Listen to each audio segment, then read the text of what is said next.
계엄과 관련해 국회에서 오늘 중요한 일정이 있었습니다. 추경호 국민의힘 의원의 체포 동의안이 통과가 됐습니다. 이거는 예상이 됐던 일이죠. 영상을 먼저 보겠습니다.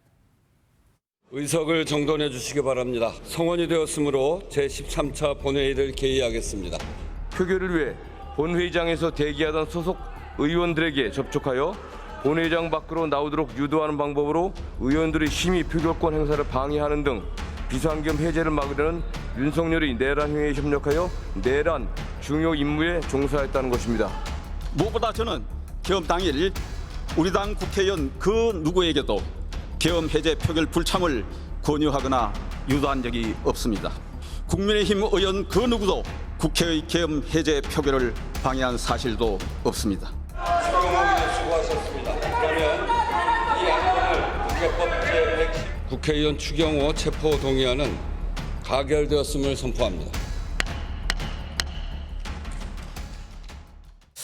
국민의힘은 표결에 참여하지 않았습니다. 추경호 의원도 이제 회의장 밖으로 나갔고요. 이거는 이제 예상이 됐던 건데 이제 앞으로가 문제입니다. 만약에 추경호 의원의 구속영장 이제 심사를 받게 되죠.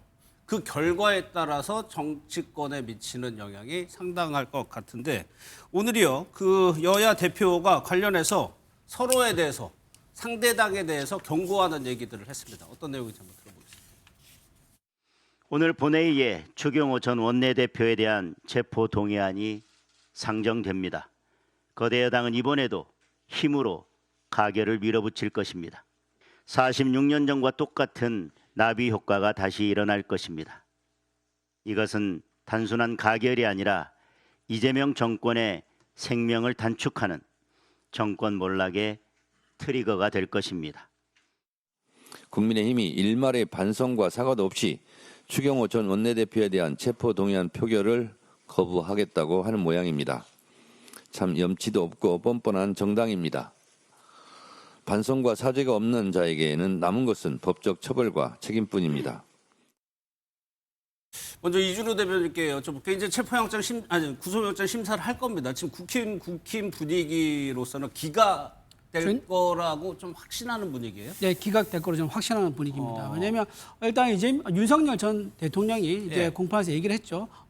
추경호 원내대표에게 전화를 해가지고 미리 알리지 못해서 미안하다라고 얘기했습니다. 그러니까 미리 알았다면 사전 모의를 통해서 중요 임무 종사자가 될 수 있을 건데 일단 거기서부터 이제 좀 탄핵이 되는 부분이 있는 거고요. 또 하나 국회에 들어가겠다고 여러 번 이제 우원식 국회의장과 얘기를 했었습니다.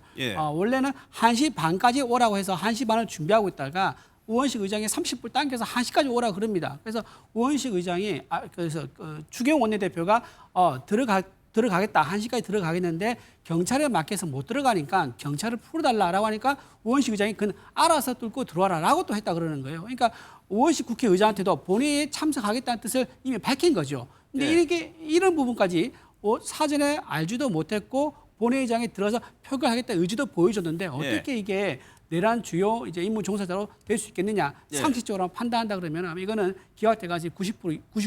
99%. 네네. 민주당에서는 지금 당연히 이제 구속이 된다면은 위헌정당 해산 심판으로 바로 지금 직결하겠다는 입장입니까? 이어질 수가 있겠죠. 왜냐하면 당시 원내대표였던 분위기 때문에요. 저희는 혐의는 명백하다고 봅니다. 지금 뭐 나는 그 추경호 전 원내대표가 이런 얘기하고 있잖아요.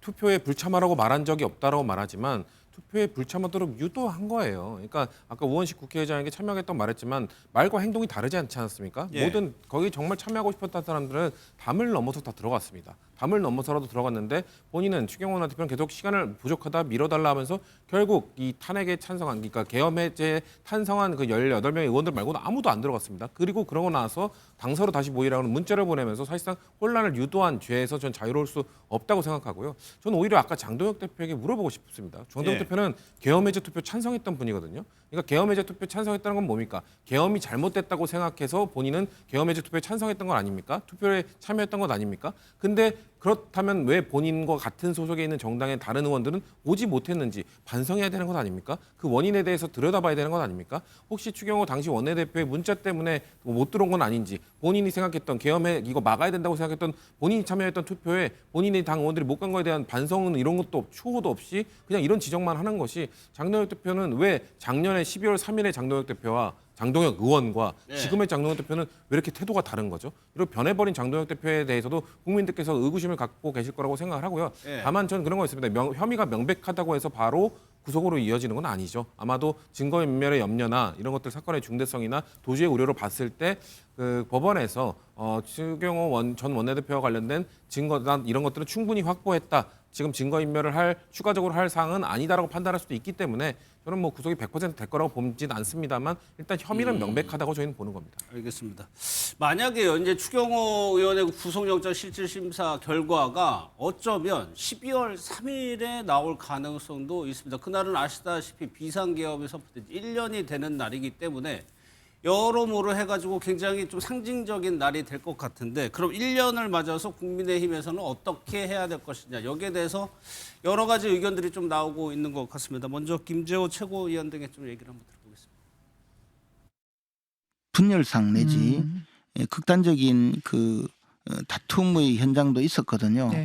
이 내부 통합을 해가는 과정이기 때문에 지금 과연 사과하는 것이 맞느냐 저는 그렇지 않다고 생각합니다. 중도층을 얻어야 선거에 이긴다는 논리가 또 있잖아요. 그런데 중도층은 투표를 하지 않을 가능성이 많은 분들이고 한편으로 정치적으로 좀 무관심한 분들이 많잖아요.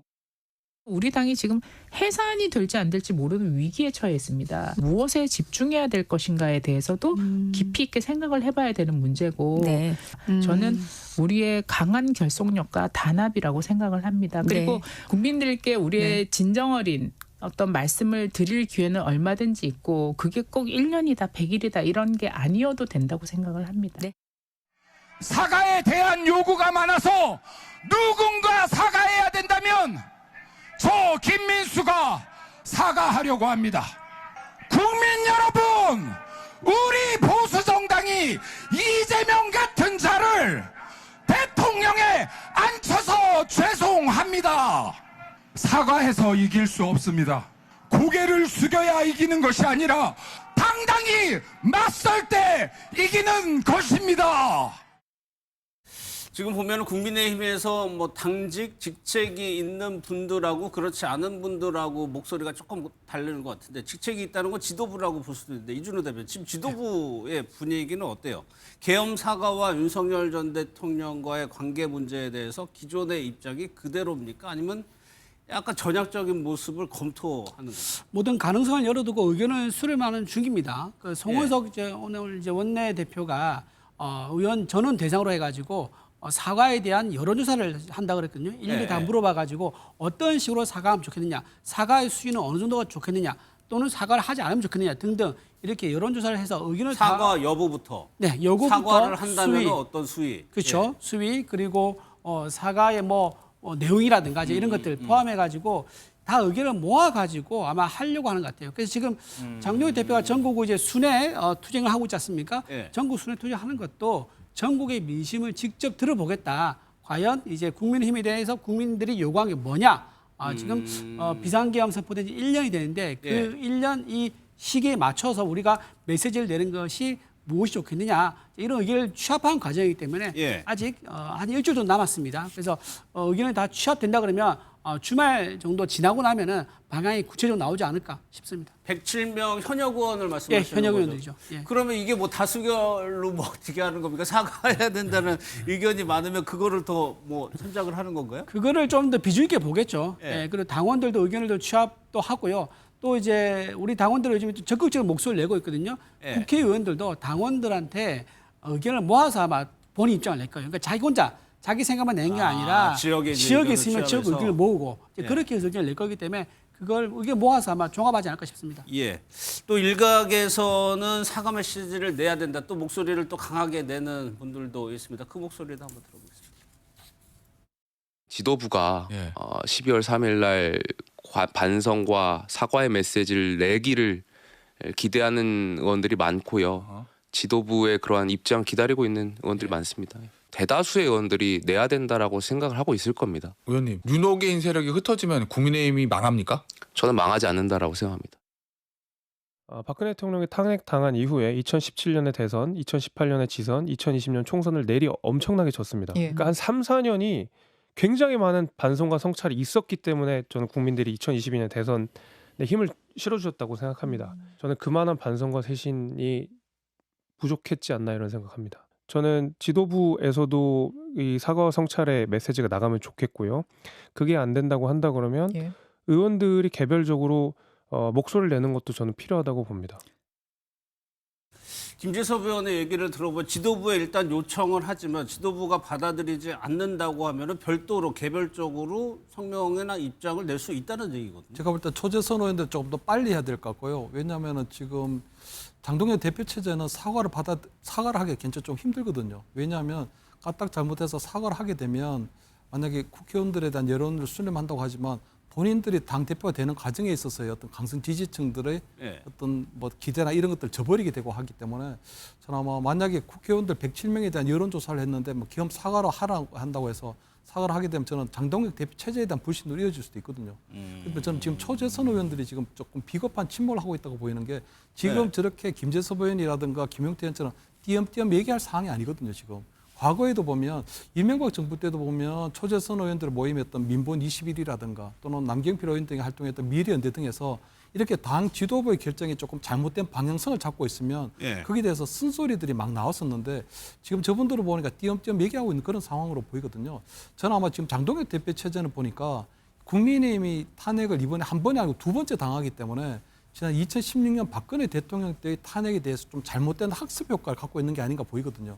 그때도 보면 2018년도에 지방선거를 지고 2020년도 21대 총선까지 다 지게 되는데 그때 아마 이 당 지도부에서 보면 2018년도 치러진 지방선거 다음 날 아마 보수 언론이든 어디 나온 그 이 미다시 언론의 그 타이틀만 보더라도 괴멸적 참패, 괴멸적 참패, 괴멸적 참패거든요. 그리고 혁신 없는 보수, 그리고 중도로서의 확장을 하지 않고 자유우파만 결집한 그것들이 굉장히 배타적이고 뭐 했기 때문에 졌다는 그런 것들이 바로 나오거든요. 그렇기 때문에 저는 아마 그런데도 불구하고 지방선거라든가 총선에 졌는데도 불구하고 결국은 정권 교체되지 않았느냐. 그렇다면 이번에 탄핵도 마찬가지일 것이다. 그러면 이번에 내년에 이루어진 지방선거라든가 총선은 어차피 비상계엄이나 탄핵에 대해서 국민의힘이 져야 될 원죄는 그대로 지더라도 어차피 5년 뒤에 치러지는 대선에서 또 이길 수도 있지 않을까. 그렇다면 결국은 우리가 지금 당장 영남을 기반으로 한 기득권 지키기가 더 중요하다. 이렇게 지금 판단을 하고 있는 걸로 보이거든요. 그렇기 때문에 저는 12월 3일 날 장동혁 대표 체제에서 여러 가지 107명에 대한 의원들의 의견을 수렴하지만 결론은 어떠면 결국 아마 계엄에 대해서 사과하지 말자 이런 방향으로 나오지 않을까 그렇게 저는 보입니다. 그럼 이주로 되면 마지막으로 방식에 대해서 그날이 하필 또 장동혁 대표 100일 취임 100일 되는 날이잖아요. 네, 그렇습니다. 장 대표가 직접 하느냐 무언가를 안 하느냐도 좀 고민해봐야 되는 거잖아요. 장 대표가 야당이 제1야당의 대표이기 때문에 누군가 대신 대독하는 일은 있을 수 없죠. 본인이 아마 직접 메시지를 내는 의견이 취합되면? 메시지를 내는 그런 행보를 취하지 않을까 생각이 들고요.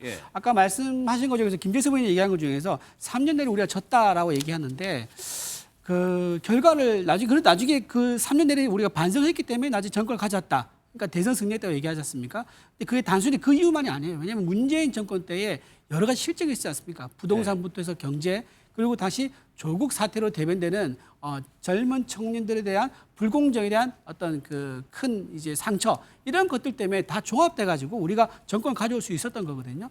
단순히 그때 우리가 사과를 했기 때문에 정권을 가졌다고 이렇게 단순하게 보는 것은 좀 무리다 말씀드립니다. 알겠습니다.